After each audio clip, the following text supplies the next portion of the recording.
Welcome back and thank you for staying with us. It's the second anniversary of the Lekki protest in Lagos, and the monster of 2010-2020 has reared its ugly head to assault our collective psyche.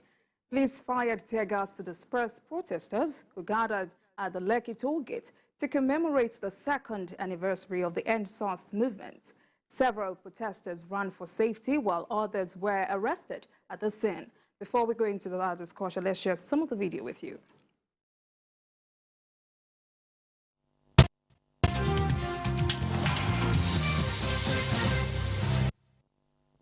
What do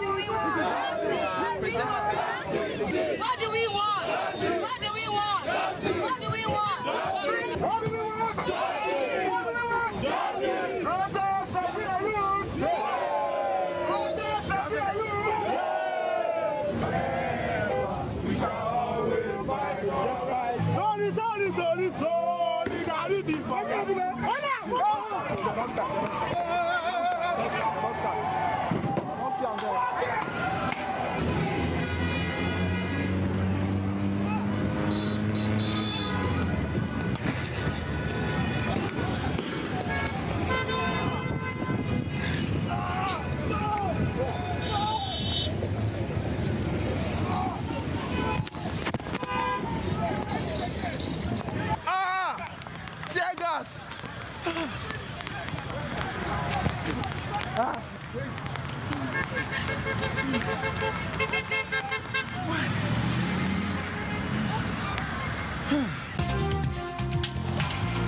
There you have it, gentlemen. Now, looking at the unfortunate turnout of events at the toll gate this morning, including harassment of journalists, can we say that the government nor the police took any lesson away from the 2020 saga?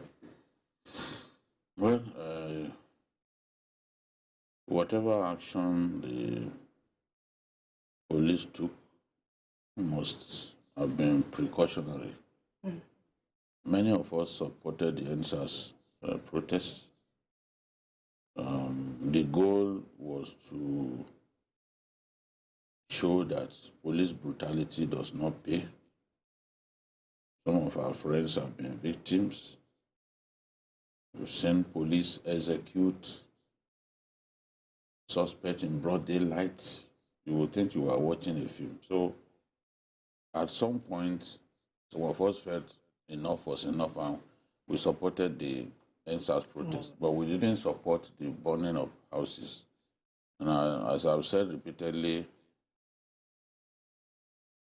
I did nothing wrong by supporting the protest against police brutality, which was what the EndSARS agitation was about. And I recall even the president saying, "We have heard you loud and clear." And the VP said, looking at some of the videos of police brutality, that it was clear that something had to give. So the VP said, protesting against police brutality, which was what the EndSARS protests were about, was not wrong, ab initio. What was wrong was killing policemen, looting people's shops, using the opportunity to come and loot TVC, and then ultimately setting the best TV studio in Africa ablaze. So that in itself inspires all kinds of memories. So people, especially the law enforcement agencies, would not want to fold their arms and watch a protest like EndSARS hijacked by hoodlums who would now use the opportunity to steal and kill people. So as long as the police still remember how things panned out in 2020, definitely wherever people gather in the name of EndSARS, they are going to be resisted. There's no doubt about it. There's no way if they gather there a million times, they're going to be resisted. And for a state like Lagos that lost so many police stations, lost its mass transit buses, more than 100 of them, nothing frightens the soul like the possibility of the reenactment of the madness of that day. And for that reason, look, let me tell you, there are regrets that some of the steps that were taken to put down the lawlessness were not taken early enough. You know? So I don't think any government would want to sit down and watch people gather at the same place, knowing full well that hoodlums could easily hijack the protest and inflict bodily harm on innocent people the way it happened in 2020. So I'm not surprised that they were dispersed. Last year, they were similarly dispersed with the memory, bearing the memory of what happened in 2020 in mind. Law enforcement will always ensure that these people do not gather there. All right, Paul Dada, let me have your reaction. Bearing in mind that the Constitution allows for peaceful protest.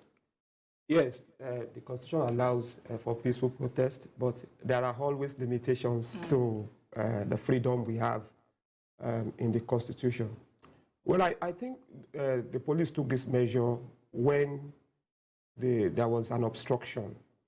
You know, at some point, the protest was very peaceful, but they caused obstruction. They placed their coffin where it was going to be obstructing traffic.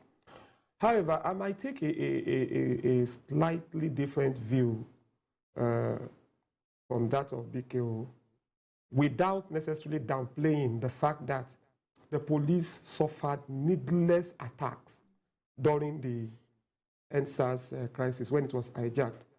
I think that at this time, while it is not every time we need to apply force, maybe the police could have used some persuasion before, instead of firing the tear gas canisters. But if you look at this thing properly, yes, a lot of people think they have not found closure. You know, of course, you know the controversy that came out after the EndSARS panel released its report, the white paper and all of that. I'm not here to take sides on who is right or who is wrong. You know, the panel said there were 9 fatalities, the Lagos State government rejected all of that. So there are people who feel disgruntled. You know, for example, there were some recommendations made by the panel. Some of them it was said to be forwarded to the federal government. For example, the military officers that refused to attend the panel, the policemen, the Lagos State government was right to say, look, we can't do anything about it, we'll forward. But I am not certain we've heard anything about that. So people are asking questions. So people would always protest. But then there must be some limitation, because, again, we have to be very, very careful that hoodlums always seize this opportunity of protest to do their own all thing. kinds of. All right, thank you very much, gentlemen. Let's move to the next discussion. There is a ray of hope for a lasting solution to the prolonged strike that crippled public universities in Nigeria. The federal government has approved 470 billion naira special fund in the 2023 budget for university revitalization and upward review of lecturer salary. According to the Minister of Finance, Zainab Ahmed, a breakdown of the funds show that 300 billion naira is for university revitalization, while 170 billion naira is for an upward review of university lecturer salary. BKO, is there anything to cheer about in this situation? I think that is significant in a way. When people protest, when people go on strike to draw the attention of government to things that government needs to do. One way to engender industrial harmony is to not simply dismiss the demands of the workers who have gone on strike. You got to take a look at their demands and see what you can do immediately to meet those demands. Where you are not capable of meeting all the demands, you have to sit with the people and let them realize that, look, given the current realities on ground, this and this and this we cannot do for now. That all along was what we asked the government to do, instead of allowing the students to sit at home for that long. Now, one of the most important demands, because this last strike of ASU was based on two main demands. In fact, they said, look, if you can meet two of those demands, We'll be fine. we'll go back home. I mean, we'll Go go back to the work. classes. Replacement of IPPIS with UTAS and the renegotiation of the 2009 agreement. Of course, we have the revitalization fund, 1.2 trillion, and that has always featured in most of the disagreements that ASU has had with government. Yes, the Buhari administration didn't sign that deal. That deal was signed by the Yaradua administration. I see people on social media everywhere mentioning Jonathan. We'll call something 2009 agreement. You are still saying Jonathan. Did Jonathan get into office as early as 2009? Well, that's by the way. Government is a continuum. Yaradua signed that agreement because he felt it was going to help the public university system. You know, and don't forget, Yaradua used to be a university lecturer, so he must have seen some of those things that needed to change. So, from 1.2 trillion, President Jonathan paid 200 billion into the fund. Buhari also chipped in. Now we have 880 billion left out of 1.2 trillion. The government has now said, okay, in the 2023 budget, we are releasing 300 billion for revitalization of infrastructure in the universities. So the incoming administration will inherit 580 billion. Look, if they had been doing this over time, we've had how many budget cycles under this administration? How many budget cycles did we have under Jonathan? Jonathan was president for 6 years. If they had incrementally been paying some funds, paying some money into that revitalization fund, honestly, we won't have the problem that we have today. And all the noise about,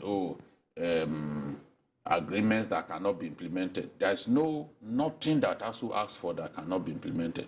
As we have seen, all you need to do is make the money available on a gradual basis. Nobody said bring all the money in one day. That's not practicable. So now the incoming administration will have 580 billion from 1.2 that we started with. You know, so gradually all of that money will be released, and then the issue of the welfare of ASU members. Remember, even the renegotiation of the 2009 agreement was meant to look at the wages of the academic staff and see what they can do to improve their welfare. So now government is setting aside 170 billion to take care of to increase for upward review, as the minister said, upward review of the salaries of the academic staff of university. So you cannot say, I hear people say, oh, what did they gain from the strike? All right. You cannot say that nothing has been gained, because a listening government has now chosen not to simply listen to hawks, both in government and outside, has now decided that, okay, the issue of their salary needs to be addressed. We are releasing 170 billion for upward review of workers, of university academic staff salary. So that is good. You signed an agreement in 2009. A lot of them have not seen their salary increase for many years. Everyone wants his welfare to be taken care of as a worker. And so this is the demand that they've made, and government has responded in a good way to it. I know that this is a season of paucity of funds, but the government has to be commended that it has brought out 470 billion that will be inserted in this budget to address the demands of ASU. So a government that has done that has to be commended. And it shows that the labor and the months that these people have been at home was not in vain. There's no one that can validly argue that the strike was a waste. No, except someone who does not know what he's saying. All right, Paul Dada, while we commend this impressive act, we understand that poor funding has been a major challenge in Nigeria's education system. Could the government have done better? Because 580 billion is a lot. Yeah, it's a lot. But it's not even what they're asking for. I read, I read it and I laughed. Someone I read, a certain doctor said, he was talking about the 1 trillion, the 1.2 trillion, that in fact, it should be upgraded to 5 trillion. I just laughed. I said, in this economy, what are you talking about? Yes, we could have done better, like Bikio said, if government had shown commitment to this agreement, we will not be where we are today. But then, again, ASU is sensible. Everybody, even your child in the secondary school, knows that all is not well with Nigeria economically.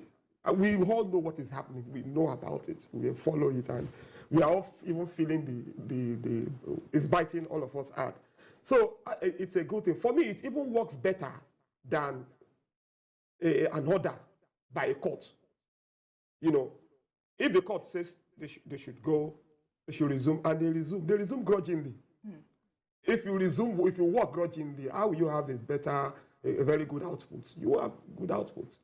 And then again, another thing is the academic sector. A lot of lecturers have exited the academia because they are not encouraged. We have a situation where maybe one school start holder who became a councillor or at one political position, earning and faring better than a lecturer and a professor.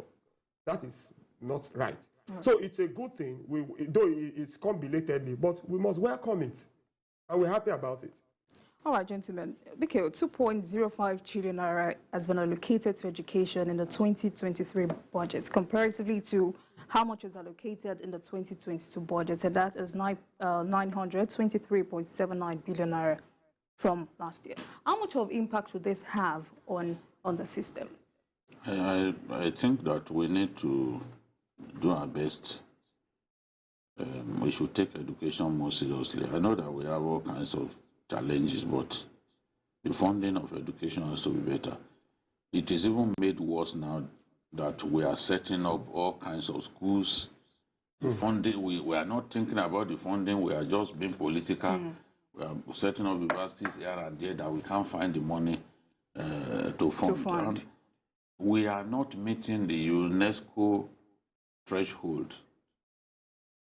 We should be able to set aside at least 15% of our budget to education, devote at least 15 to 20% of our budget to education and funding of research in our universities. Get those universities up and running again and make them the real centers of excellence that they were meant to be, you know? But these days, you go to our university, how many white people, how many foreigners can you see? In the past, they were here.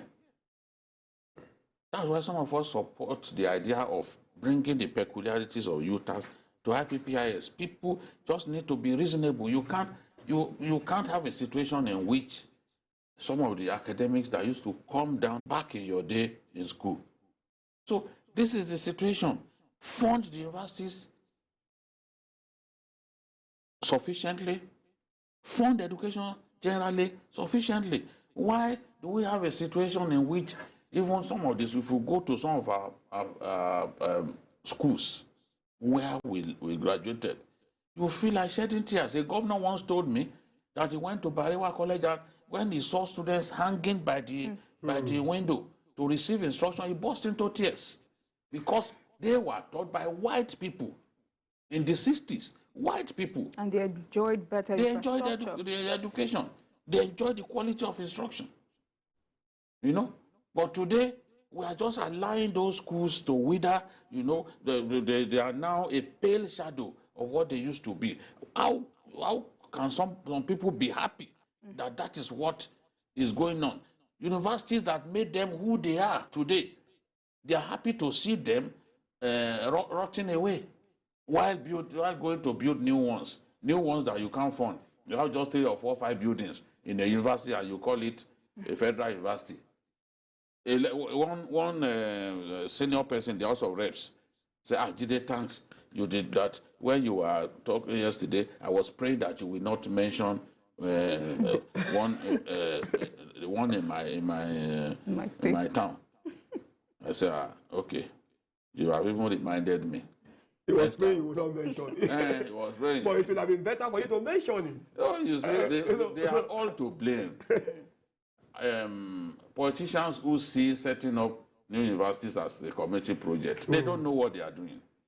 They don't know what they are doing. At the end, when you can't fund, I'm telling you, state universities, all of them, they are taking money from TED Fund. They are going to take money from TED Fund. TED Fund is helping state universities to build infrastructure. Why should the system allow that? If you are a state, you think you have sufficient money to start a new university, you should fund that university for at least 10 years before you can seek help from a federal agency. TED Fund is a product of ASU strike. Right, today, gentlemen, you are saying that some of those schools should not join ASU strike, but they are enjoying TED Fund that ASU fought for. Isn't that an irony? All right, gentlemen, let's go for this commercial break. I'll be back with Journalist Hangout.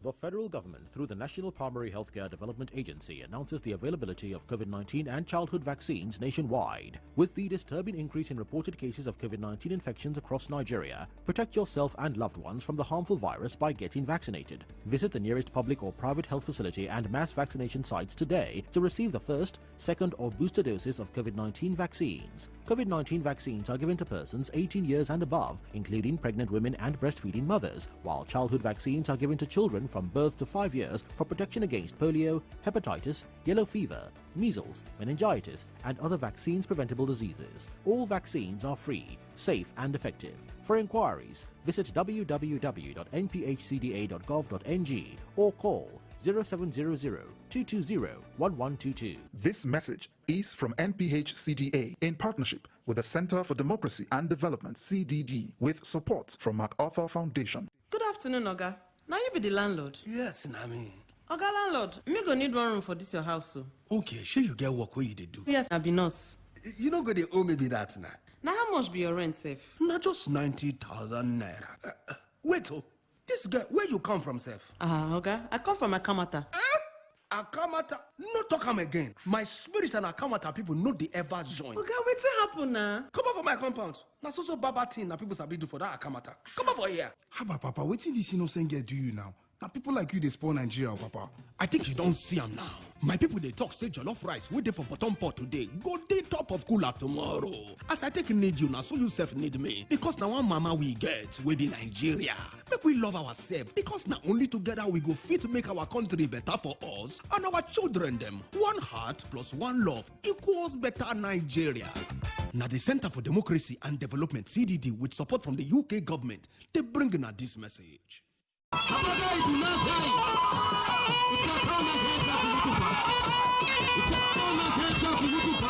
The D-Day is here, and it's happening in Ukari, headquarters of the ancient Kwararofa Kingdom. The new Aku Uka, His Majesty Elder Manu Ishaku Ada Ali Mataki Tsoin, will formally be presented with the staff of office. The ceremony will be performed by His Excellency Architect Darius Dixon Ishaku, CON, Executive Governor of Taraba State. General T.Y. Anjuma retired, GCON Abunta Ukari is the special guest of honor. Date, Saturday, 22nd October 2022. Time, 10 a.m. Venue, Government Secondary School Ukari Playground along Ibi Road, Ukari, Taraba State.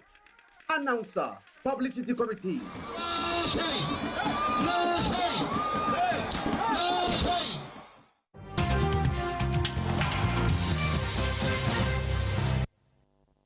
Welcome back and thank you for staying with us. I still have in the studio Babajide Kolade Otitoju and Paul Dada. The hallmark of politics is ability to dialogue and reach a consensus. After some protestation, the All Progressives Congress APC has released a 422-member presidential campaign council ahead of commencement of the party's 2023 elections campaign. According to the list, President Muhammadu Buhari will head the committee, while the APC presidential candidate, Asiwaju Bola Tinubu, and the national chairman, Abdullahi Adamu, are to serve as deputy chairman of the council. Governor Simon Lalong of Plateau State is the director general, with James Faleke as the secretary of the council. The committee has all present and past APC governors serving in different capacities. Bikeo, is the APC ready? I think that politics is an interest-driven game, one in which no one wants to be left behind. The power people within the APC looked at the original list, and the governors especially, who are so powerful within the party, and even the PDP, decided that they needed to make more input. So they rejected that list. And now they've made some input. It's taking weeks, you know, taking weeks, and it has made people to question even the ambition of the APC, knowing that the PDP had kick-started its own campaign. But at the end of the day, the party has now come up with a new list. Some changes were made here and there. Asiwaju Bola Ahmed Tinubu and the chairman of the party accommodated, and you can see the list now. The initial list was 422 members. Now we have more than 600. So, meaning that we've been able to bring in some fresh people. We now have Wale Edun as Director of Finance. That has always been his area of strength. No Ribadu as Director of Stakeholder Relations. Abatunde Fashola, Director of Election Planning and Monitoring. That's very significant. Then FFK, Femi Fanika, the Director of Special Media Project and New Media. Of course, he is very strong on social media with his posts, and that was why some people were happy that they brought him in the first place, because it can really irritate people on social media, and especially Twitter. Now, with him on your side, you will feel that a very capable enemy has crossed to your side. So that's the way the APC see him now. And Adiza Bala, Deputy DG Admin. So Shettima will retain his position as Vice Chairman of the Council. And Tinubu and the National Chairman swap positions. Tinubu will become the Deputy Chairman too.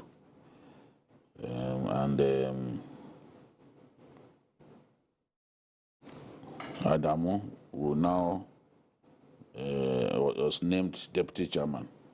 So there will be two deputies. Just trying to make everyone happy. I understand. Now they can at least focus on the kickoff of the campaign, and I think that they will really try to show their strength on the day of the kickoff. They have all kinds of options. They could kick off in Lagos. They could kick off in Kano. All kinds of propositions. It could well be Kano in the final analysis, because that will underline the seriousness that the APC attaches to Kano as a very big catchment area. All right. Ordered, President Buhari is the chairman of the council and will inaugurate the campaign council on Friday. What's the impact of this? Well, when a president identifies, of course, he has no choice. He's the president and he is the leader of the party. So with the president pulling his weight behind the candidate, it says a lot that there is a cohesion, there is that APC is battle ready. You know, the president has been accused or has been seen to be someone who can be insouciant at times. We've seen situations where an agency of a ministry would be having problems with a ministry. You know, I'm actually talking about the cannabis NITCOM having problem with Pantami or Wooden, and they push them out and all that. And the president will just stay aloof. You have two ministers, you know, having issues and all of that. But with the president now, you know, leading the way, it's very good. I also want to say that it's a good thing that APC corrected its mistake, because you can't run a campaign without the input of the NWC. So it's a very good thing. And one wonderful thing I see here, you know, apart from FFK leading the new media, I see some interesting names on the new media team. I see like a name like Zara Onyinye, who is very good at marketing APC, and she's a thorn in the flesh of the hope. I've seen what she does on. I've seen how you are there on Jenny, for example, who is a very good influencer on Facebook. Those are people that you got some very aggressive people on social. Yes, exactly. Ayekoto, I think Ayekoto is there too, and yes. all of those. Ayekoto is not there, who should be there? So all of those people, these are people that have stuck out their next one. Some of them they have been abused. Yes. These are guys that are ready to roll in the mud, do gutter fight, and in politics you need those people. Well, that's how it rolls. So no, the loyalty. Ayekoto to the APC cause and to Asiwaju's cause is without dubiety. It's without a shadow of a doubt. And the best way to get such people to continue to work hard for the party is to appreciate them, give them opportunities to serve. You know, that way, other people looking at them will know that if they can work as hard as those people, if they can be even half as committed, the party will not forget them. Because this notion that the APC doesn't reward Yeah, it's been a complaint. Loyalty Yeah. is not a good one. It's not a And good when the first list came out, there were many people who were complaining, you know. But now they've been able to expand it, and I think some of the anger from certain quarters will have I know that dissipated by Joe Igbokwe complained a lot about that reward for loyalty. Yeah, I think his name was not in the first list, but now it's there. And we know what Joe Igbokwe can pull. Joe Igbokwe was ACN publicity man in Lagos. Longest serving, and he did the job very, very, very well. And a man like that, even though he has a position in Sanwo-Olu government, he has consistently also, you know, fought for. You can even fight his friend over APC. Yes. You know, you can fight. So I think the APC or the APC and the PCC, they've got good right persons. But you know, when you look at this list, as it is in every assemblage of people, a good number of them won't be active. Some are just there. You see their names. They will not do anything. Yes. They will not. They won't contribute. You will still see a few people being overworked, a few people working extremely hard for that goal to be achieved, while some will simply be passive. Yeah. There are people who are in it not for the pecuniary benefits that may come their way, but because their loyalty to the party is an unflinching one. Their loyalty to the candidate is something that you cannot doubt. But some, they just see this as an opportunity to make a little money. And I can tell you that a good number of people, even on that list, will end up not really working, giving their best. Yes. You find only a cluster of people, you know, running around and making sure that all is well. That's the way it's always been. Even here in TVC, if they put all of us together, you will find some people who will just be lounging around. They won't want to do serious work. Whereas there will be some people who will be up and about, just get their hands dirty, trying to make sure that success is achieved. It's true. I just hope that leadership will be provided and they will be able to justify, each and every one of them will be able to justify its inclusion on that list. All right, gentlemen, campaign is here, so it's important we talk about this last issue before we move on. The presidential candidates have all pledged peaceful campaigns, but with what happened in Kaduna some days back at the campaign ground of the PDP, does it mean that there are some elements that we may just have to adjust to in our electionary campaign? Well, violence has always been part of the electioneering season in our country. Even the last election in Osun, before the election, the NGOs complained that people's posters were being destroyed, that some campaign grounds were stormed by some opposition elements where they beat up people and all that. So these things happen.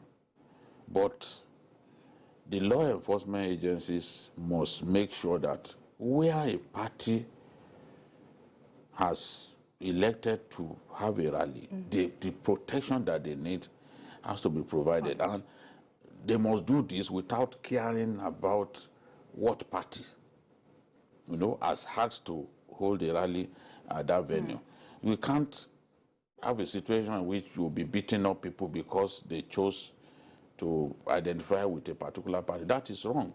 And where such people are arrested, where such aggressors are arrested, they should be dealt with severely. I don't think that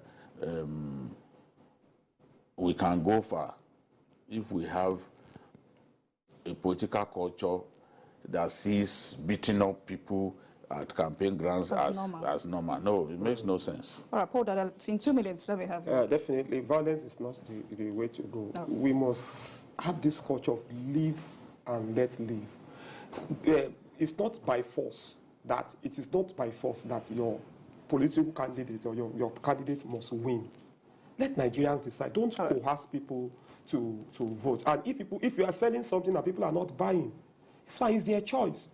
So what you need to do is to just keep promoting or marketing your candidate. Instead of resorting to violence. All right, thank you very much. Let's now move to the final lap of the program. All that is required for a crisis to fester is for parties involved to shun dialogue, as well as refusal of others to intervene. The former Senate Minority Leader and Senator representing Ekiti South Senatorial District, Biodun Lujimi, has pleaded with Rivers State Governor Nyesom Wike, that of Oyo, Seyi Makinde, and others, as well as other aggrieved members of his team in the People's Democratic Party, PDP, to sheath their swords and support the party to win the 2023 presidential election. Senator Lujimi, who commended Governor Wike and the aggrieved members of his team for fighting for justice, equity and fairness in the party, urged them to look at the bigger picture of rescuing Nigeria. Wike, now this is a woman talking, also from the South. Do you think Governor Wike will at least? I have my doubts. I think it has reached the point now that it has almost reached the point of no return for the governor. Yes, I remember when we interviewed him, he told us that it is possible for them to have some reconciliation. He did not want to rule out the possibility of his demands being met and then the party coming together as one. But at the rate, the PDP's argument is that the elections are too close. And for that reason, they cannot change their national chairman. I think I agree with them. You have elections in February. To change your national chairman at this stage is kind of risky because you don't know who is coming. There will be some. You could be battling with some crises in the aftermath of that change. So that's what they are scared to confront. But no one can argue that Wike does not have a valid point. His valid point is, look, this party has a tradition. Once the party presidential candidate comes from a particular region, then the national chairman will go to the opposite region. This has not been complied with this time around, and that's why he's fighting and he has a lot of support. Because if a lot of the people supporting him, apart from Governor Tom, they are from the south, from Cross River, from everywhere. So I know it's tough, but the party thinks that there is a bigger risk in changing their chairman so close to the election. And as long as they continue to stick to their guns, I don't think Wike will back down. So I sympathize with Senator Lujimi. No one can be happy watching his party going through the kind of the crisis that PDP is going through at a time when they should be consolidating and seeing how they can unseat the ruling party. They are battling with crisis, and APC, wherever they are, they will be happy that, look, this crisis should continue so that they won't even have the time to properly coordinate themselves and face their main opponent. You know, the Yorubas, even sometimes, the Yorubas will pray that Otami, you know, don't let him have the latitude or the time to be able to focus on me. You know, this is the situation that they found themselves in. With every opportunity to talk, Wike is demarketing the PDP. There's no doubt about it. Paul Adam. I think the PDP may lick its wounds again in February, just like it did in 2015. It brought this upon itself. Very avoidable, but this is what we get when people promote their self-interest above group interest. you know, Senator Olujimi advising Wike and co to shift their source and all of that. Well, maybe she should also have some advice for the chairman of the party and its candidates. I don't know how they're going to resolve their issues. But the thing is that Wike seems to have crossed the Rubicon. It's only a Wike that can go to a state and endorse the candidate of another party where its own party has a candidate that is, you know. The thing, once you are seen to appear to support Atiku, they will move against you. And yes, that they are doing that already. There are some people in the NWC that say they have been sidelined. Even there are people in the NWC that have been sidelined also by this Yosha. I think PDP should find a way of correcting itself. What might happen is that these 5 governors will work for the PDP at their level, their own candidates, senatorial, governorship, and all of that. But many of their followers may not even vote for a presidential candidate, while others will vote for the other parties. So if PDP loses in this election, it defeated itself. All right, gentlemen, Governor Wike has said all this drama we are seeing is nothing compared to what is coming. So, Wike, I'm curious, what is stopping the PDP from suspending him? I don't know. I told him that he could be suspended that day. I said, no one can be bigger than his party. You know, I think that was the last question, and I said, no one can be bigger than his party. You could be suspended. You know, he got angry. I said, why don't they do it now? Now, today. He dared them to do it. So, I think he probably has something in store. The man has a good political brain. When I sit with you for up to an hour, just gisting, I will know how solid you are politically. He has a good political brain, and no one has seen the last of this matter. Yeah. No one. No one knows exactly what he's planning. He is capable of all sorts of things. But then, be careful. By coming out, even now to say he's employing 14,000 people, no one expected it. But these are the people who man the polling stations. Exactly. These are the people who do the what the Americans call get out the vote, who will go and be knocking on people's doors on election day and even before the election. It's very important to have such people,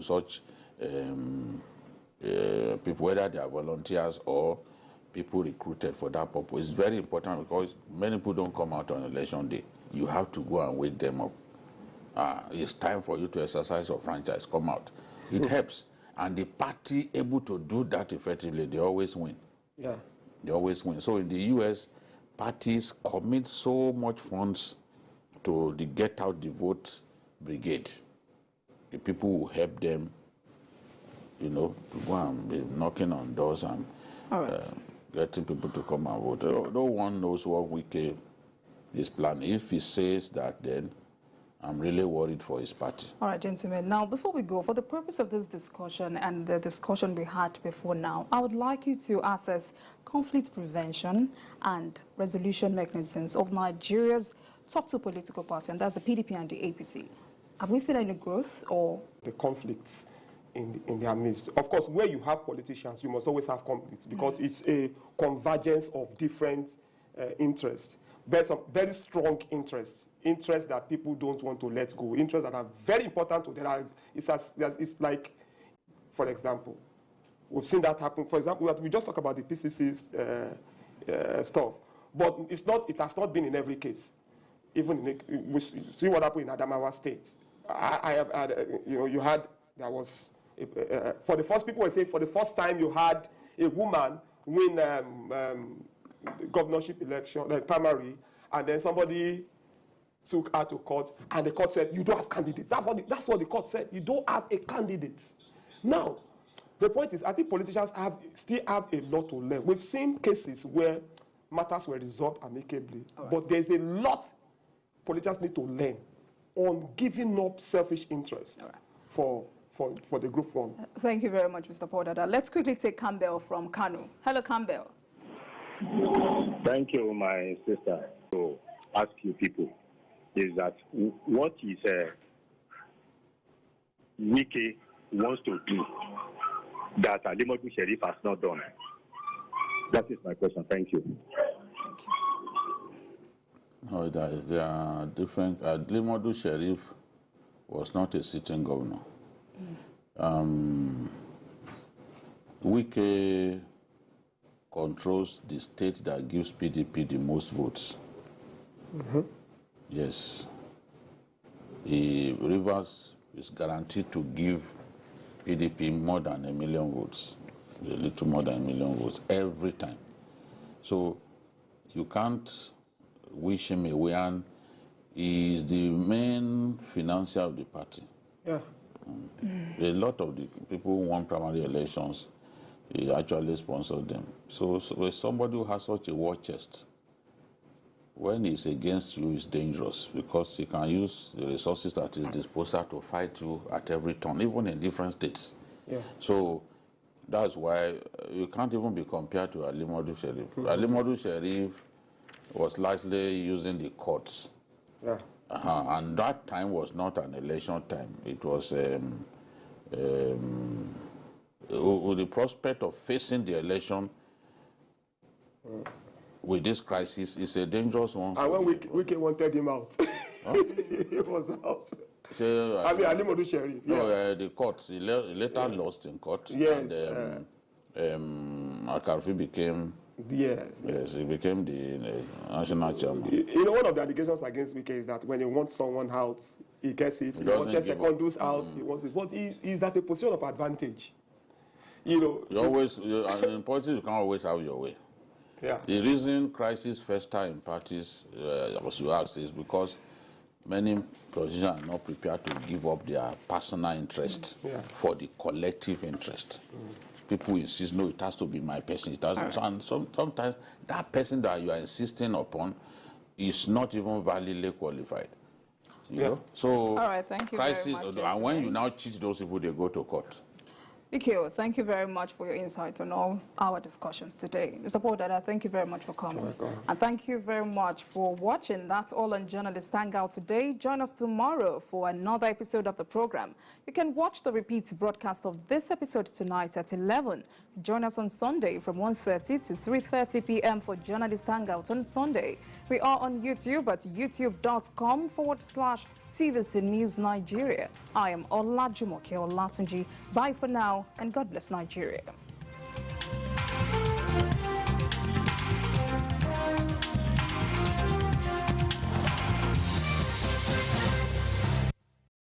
The following is a paid presentation by ShopX TV. We all know the benefits that come from eating a healthy, balanced diet, but sometimes that's not always easy. Until now. ShopX TV is proud to introduce NutriBullet, the must-have kitchen item of the year. With NutriBullet, you can now easily get your daily recommended fruits and vegetables in a fast, simple, and convenient way. Not by eating them, but by drinking them. Here's how it works. First, add spinach for fiber, berries for antioxidants, and some banana for potassium. Add water and watch how the NutriBullet completely breaks everything down. Even almond nuts, cashew nuts, and tiger nuts have been completely broken down. The NutriBullet is not a blender. It's not a juicer. It's an extractor, a crusher. It's a grinder with a 600-watt motor combined with bullet cyclonic action that forces everything into its extractor blades, breaking down, pulverizing, and crushing stems, seeds, and skins, and releasing all the essential nutrients trapped inside. Tired of using blenders that are difficult to use and produce poor results? Yuck! Watch this as we compare a normal blender with the NutriBullet. The normal blender struggles to get through to the finer ingredients where all the nutrients are stored. But watch the NutriBullet just absolutely crush everything you put in. Stems, seeds, skins, nothing is spared. With its 600-watt motor blades and bullet cyclonic action, there's simply no contest. There's so much you can do with the NutriBullet. Want to make your favorite stew in record time? Watch as we pitch a normal blender against the NutriBullet. The NutriBullet simply annihilates everything with speed and ease. The great thing about a NutriBullet is that it delivers to you every nutrient that your body needs. I love the NutriBullet. I use it every day, and it's a great way to stay fit and healthy. The global best-selling NutriBullet is now available in Nigeria, exclusively from ShopX TV. You could be paying up to 120,000 naira for a blender that doesn't even break down and pulverize the stems, skins, and seeds. But call the number on your screen now and get the original NutriBullet for not 120,000 naira, but for just 41,000 naira. The original NutriBullet comes with a 600-watt motor base, available in white and grey. But that's not all.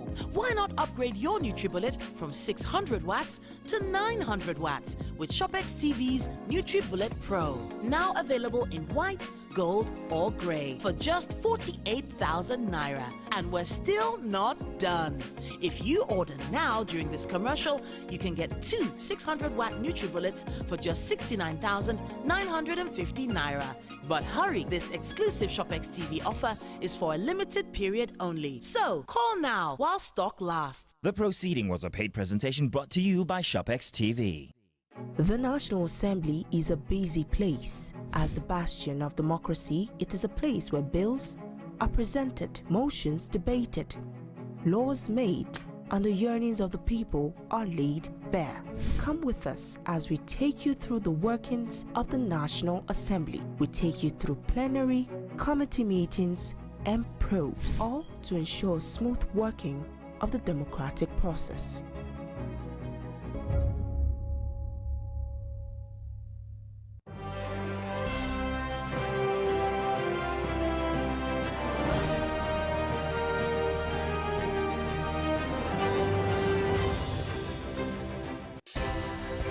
At TVC News, wherever the big news story is happening, we're geared up to break it.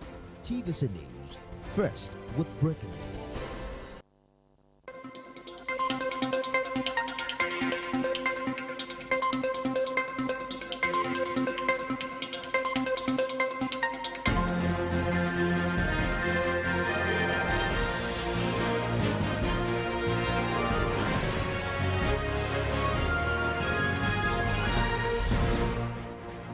Hello and welcome to TVC News. This hour we begin with the memorial procession at Lekki Tollgate to mark the second anniversary of the EndSARS protest that almost crumbled commercial activities in Lagos.